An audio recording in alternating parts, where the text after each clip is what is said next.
नमस्कार दोस्तों, एजुकेशन 24 में आपका स्वागत है। दोस्तों, आज का वीडियो आप सभी के लिए बहुत ही खास होने वाला है, क्योंकि आज के इस वीडियो में मैं आपको बीए सेकेंड ईयर के थर्ड सेमेस्टर में आपका जो सब्जेक्ट है पॉलिटिकल साइंस यानी कि राजनीति विज्ञान, उसके अंदर कौन कौन से क्वेश्चन आने वाले हैं, इस वीडियो के अंदर मैं आपको आने वाले क्वेश्चन के बारे में बताऊँगा। तो आप इस वीडियो को पूरा अंत तक जरूर देखिएगा, क्योंकि इस वीडियो से आपको बहुत कुछ सीखने को मिलेगा जो कि बीए एग्जाम में काम करेगा। तो आइए देर न करते हुए वीडियो को शुरू करते हैं और जो भी क्वेश्चन आने वाले हैं उन आने वाले क्वेश्चन के बारे में जानते हैं। दोस्तों, आगे बढ़ने से पहले मैं आपको एक बात बता दूं कि इस वीडियो के अंदर मैं आपको लघु उत्तरीय प्रश्न और दीर्घ उत्तरीय प्रश्न दोनों तरह के प्रश्नों के बारे में बताऊंगा।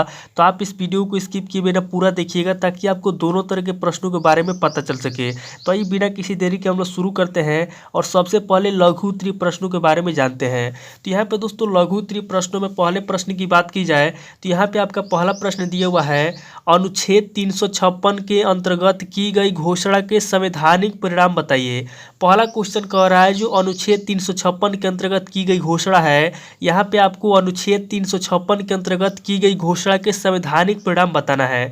यानी कि अनुच्छेद 356 के अंतर्गत जो घोषणा की गई थी उसके क्या संवैधानिक परिणाम है, यहाँ पे आपको संवैधानिक परिणामों के बारे में बताना है। अब अगले क्वेश्चन की बात की जाए तो यहाँ पे आपका दूसरा क्वेश्चन दिया हुआ है, दल बदल को परिभाषित कीजिए।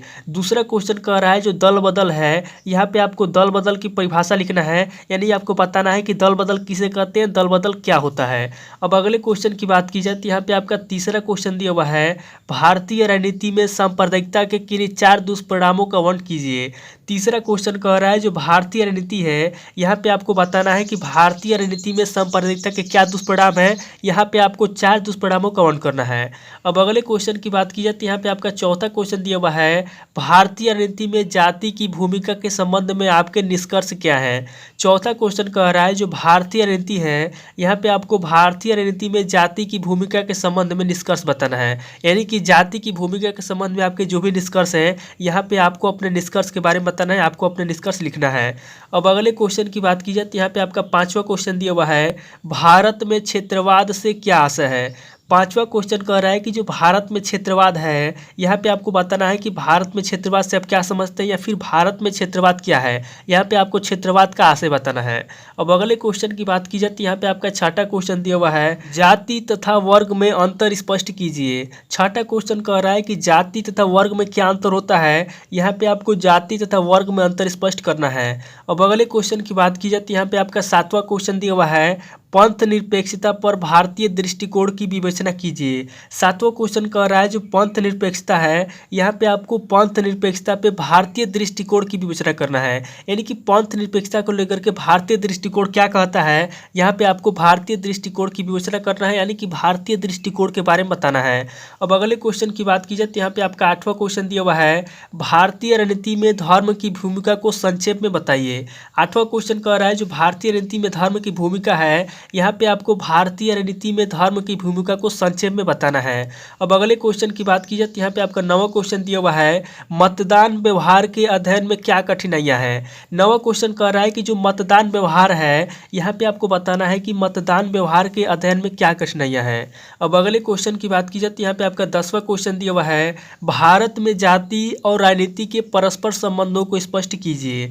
10वां क्वेश्चन कह रहा है कि भारत में जो जाति और राजनीति के परस्पर संबंध है, यहाँ पे आपको बताना है कि जाति और राजनीति में क्या परस्पर संबंध है, इन संबंधों को स्पष्ट करना है। अब अगले क्वेश्चन की बात की जाए तो यहाँ पे आपका 11वां क्वेश्चन दिया हुआ है, दबाव समूह के दोषों को स्पष्ट कीजिए। 11वां क्वेश्चन कह रहा है जो दबाव समूह के दोष हैं, यहाँ पे आपको बताना है कि दबाव समूह के कौन कौन से दोष हैं, और यहाँ पे आपको उन दोषों को स्पष्ट करना है। अब अगले क्वेश्चन की बात की जाए तो यहाँ पे आपका 12वां क्वेश्चन दिया हुआ है, लोकतांत्रिक व्यवस्था में दबाव समूह की भूमिका स्पष्ट कीजिए। 12वां क्वेश्चन कह रहा है जो लोकतांत्रिक व्यवस्था में दबाव समूह की भूमिका है, यहाँ पे आपको लोकतांत्रिक व्यवस्था में दबाव समूह की भूमिका को स्पष्ट करना है। अब अगले क्वेश्चन की बात की जाए तो यहाँ पे आपका 13वां क्वेश्चन दिया हुआ है, 73वें संविधान संशोधन अधिनियम की अनिवार्य विशेषताएं बताइए। 13वां क्वेश्चन कह रहा है जो 73वें संविधान संशोधन अधिनियम है, यहाँ पे आपको 73वें संविधान संशोधन अधिनियम की अनिवार्य विशेषताएं बताना है। अब अगले क्वेश्चन की बात की जाए तो यहाँ पे आपका 14वां क्वेश्चन दिया हुआ है, स्थानीय स्वशासन से आप क्या समझते हैं।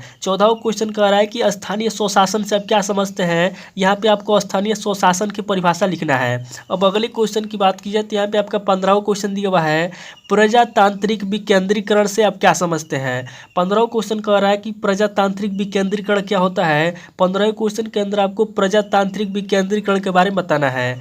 अब अगले क्वेश्चन की बात की जाए तो यहाँ पे आपका 16वां क्वेश्चन दिया हुआ है, संसदीय लोकतंत्र में राजनीतिक दलों की भूमिका का विवेचन कीजिए। 16वां क्वेश्चन कह रहा है जो संसदीय लोकतंत्र है, यहाँ पे आपको संसदीय लोकतंत्र में राजनीतिक दलों की भूमिका का विवेचन करना है। यानी कि जो संसदीय लोकतंत्र होता है, संसदीय लोकतंत्र में राजनीतिक दलों की क्या भूमिका है, यहाँ पे आपको राजनीतिक दलों की भूमिका का विवेचन करना है। अब अगले क्वेश्चन की बात की जाए तो यहाँ पे आपका 17वां क्वेश्चन दिया हुआ है, मिली जुली या संयुक्त सरकार के प्रमुख प्रतिमानों पर संक्षिप्त प्रकाश डालिए। 17वां क्वेश्चन कह रहा है जो मिली जुली या संयुक्त सरकार के प्रमुख प्रतिमान है, यहाँ पे आपको मिली जुली या संयुक्त सरकार के प्रमुख प्रतिमानों पर संक्षिप्त में प्रकाश डालना है। अब अगले क्वेश्चन की बात की जाए तो यहाँ पे आपका 18वां क्वेश्चन दिया हुआ है, भारतीय संविधान के कोई दो एकात्मक लक्षण बताइए। 18वां क्वेश्चन कह रहा है जो भारतीय संविधान है, यहाँ पे आपको भारतीय संविधान के कोई दो एकात्मक लक्षण बताना है। अब अगले क्वेश्चन की बात की जाए तो यहाँ पे आपका 19वां क्वेश्चन दिया हुआ है, संघात्मक सरकार का अर्थ एवं परिभाषा लिखिए। 19वां क्वेश्चन कह रहा है कि संघात्मक सरकार क्या होता है, यहाँ पे आपको संघात्मक सरकार का अर्थ लिखना है और संघात्मक सरकार का परिभाषा लिखना है। अब अगले क्वेश्चन की बात की जाए तो यहाँ पे आपका लास्ट क्वेश्चन दिया हुआ है 20वां क्वेश्चन, लोकतंत्र से आप क्या समझते हैं। 20वां क्वेश्चन कह रहा है कि लोकतंत्र से आप क्या समझते हैं, यहाँ पे आपको लोकतंत्र की परिभाषा लिखना है और बताना है कि लोकतंत्र क्या होता है। तो ये दोस्तों टोटल आपके 20 क्वेश्चन होंगे जो कि आपके लघु उत्तरीय प्रश्न में पूछे जाएंगे। अब दोस्तों आगे हम लोग दीर्घ उत्तरीय प्रश्नों के बारे में जानेंगे। तो यहाँ पे दोस्तों दीर्घ उत्तरीय प्रश्नों में पहले प्रश्न की बात की जाए तो यहाँ पे आपका पहला प्रश्न दिया हुआ है, औपनिवेशिक भारत में लोकतांत्रिकरण की प्रक्रिया पर प्रकाश डालिए। पहला क्वेश्चन कह रहा है जो औपनिवेशिक भारत में लोकतांत्रिकरण की प्रक्रिया है, यहाँ पे आपको औपनिवेशिक भारत में लोकतांत्रिकरण की प्रक्रिया पर प्रकाश डालना है। अब अगले क्वेश्चन की बात की जाए तो यहाँ पे आपका दूसरा क्वेश्चन दिया हुआ है, प्रजातंत्र के लिए दलीय प्रणाली क्यों आवश्यक है, विवेचना कीजिए। दूसरा क्वेश्चन कह रहा है जो प्रजातंत्र है, यहाँ पे आपको बताना है कि प्रजातंत्र के लिए दलीय प्रणाली क्यों आवश्यक है, इसकी विवेचना करना है। यानी कि विस्तार पूर्वक आपको बताना है कि जो प्रजातंत्र है, प्रजातंत्र के लिए दलीय प्रणाली क्यों आवश्यक है। अब अगले क्वेश्चन की बात की जाए तो यहाँ पे आपका तीसरा क्वेश्चन दिया हुआ है, नगरीय स्थानीय स्वशासन के आय के विभिन्न स्रोतों की विवेचना कीजिए। तीसरा क्वेश्चन कह रहा है जो नगरीय स्थानीय स्वशासन के आय के विभिन्न स्रोत हैं, यहाँ पे आपको बताना है कि जो नगरीय स्थानीय स्वशासन है उनके आय के कौन कौन से स्रोत हैं, उन विभिन्न स्रोतों की विवेचना करना है। अब अगले क्वेश्चन की बात की जाए तो यहाँ पे आपका चौथा क्वेश्चन दिया हुआ है, राजनीतिक प्रक्रिया में दबाव समूहों की भूमिका की विवेचना कीजिए। चौथा क्वेश्चन कह रहा है जो राजनीतिक प्रक्रिया में दबाव समूह है, यहाँ पे आपको राजनीतिक प्रक्रिया में दबाव समूहों की भूमिका की विवेचना करना है। अब अगले क्वेश्चन की बात की जाए तो यहाँ पे आपका पांचवा क्वेश्चन दिया हुआ है, भारतीय राजनीति में धर्म की भूमिका पर प्रकाश डालिए। पांचवा क्वेश्चन कह रहा है जो भारतीय राजनीति है, यहाँ पे आपको भारतीय राजनीति में धर्म की भूमिका पे प्रकाश डालना है। अब अगले क्वेश्चन की बात की जाए तो यहाँ पे आपका छठा क्वेश्चन दिया हुआ है, पंथ निरपेक्षता की विशेषताएं लिखिए। छठा क्वेश्चन कह रहा है जो पंथ निरपेक्षता की विशेषता है, यहाँ पे आपको पंथ निरपेक्षता की विशेषताएं लिखना है। अब अगले क्वेश्चन की बात की जाए तो यहाँ पे आपका सातवां क्वेश्चन दिया हुआ है, जाति भारतीय राजनीति का सबसे अधिक प्रभावशाली तत्व है, क्या आप इस कथन से सहमत हैं। सातवां क्वेश्चन कह रहा है कि जाति है, जाति भारतीय राजनीति का सबसे अधिक प्रभावशाली तत्व है, यहाँ पे आपको बताना है कि आप इस कथन से सहमत है कि नहीं है। अब अगले क्वेश्चन की बात की जाए तो यहाँ पे आपका आठवां क्वेश्चन दिया हुआ है, क्षेत्रवाद से आप क्या समझते हैं, क्षेत्रवाद के मुख्य कारण बताइए और भारतीय राजनीति में क्षेत्रवाद की भूमिका की विवेचना कीजिए। आठवां क्वेश्चन कह रहा है क्षेत्रवाद क्या होता है, सबसे पहले आपको क्षेत्रवाद के बारे में बताना है, उसके बाद आगे आपको क्षेत्रवाद के मुख्य कारण बताना है और भारतीय राजनीति में क्षेत्रवाद की भूमिका की विवेचना करना है। अब अगले क्वेश्चन की बात की जाए तो यहाँ पे आपका नवा क्वेश्चन दिया हुआ है, सांप्रदायिकता क्या है, सांप्रदायिकता को दूर करने के सुझाव दीजिए। नवा क्वेश्चन कह रहा है कि सांप्रदायिकता क्या है, सबसे पहले आपको बताना है कि सांप्रदायिकता क्या है, उसके बाद सांप्रदायिकता को दूर करने के सुझाव देना है। अब अगले क्वेश्चन की बात की जाए तो यहाँ पे आपका लास्ट क्वेश्चन दिया हुआ है, यानी कि दीर्घ उत्तरीय प्रश्न का 10वां क्वेश्चन दिया हुआ है, दल बदल के प्रमुख कारणों का उल्लेख कीजिए। 10वां क्वेश्चन कह रहा है कि दल बदल के प्रमुख कारण कौन कौन से हैं, यहाँ पे आपको दल बदल के प्रमुख कारणों का उल्लेख करना है। है। तो दोस्तों ये टोटल आपके 10 क्वेश्चन हो गए जो कि आपके दीर्घ उत्तरीय प्रश्न में पूछेंगे। तो दोस्तों इस वीडियो के अंदर मैंने आपको लघु उत्तरीय प्रश्न और दीर्घ उत्तरीय प्रश्न दोनों तरह के प्रश्नों के बारे में बता दिया। आप इन दोनों तरह के प्रश्नों को नोट कर लीजिए और किसी किताब से सीरीज से मिलाकर के याद कर लीजिए। तो दोस्तों आज इस वीडियो को मैं पे स्किप करता हूँ, मिलता है आपसे नेक्स्ट वीडियो में। अगर आपको वीडियो अच्छा लगा तो वीडियो को लाइक कीजिए, शेयर कीजिए और कमेंट करके बताइए कि आपको नेक्स्ट वीडियो किस टॉपिक के ऊपर चाहिए। थैंक यू दोस्तों।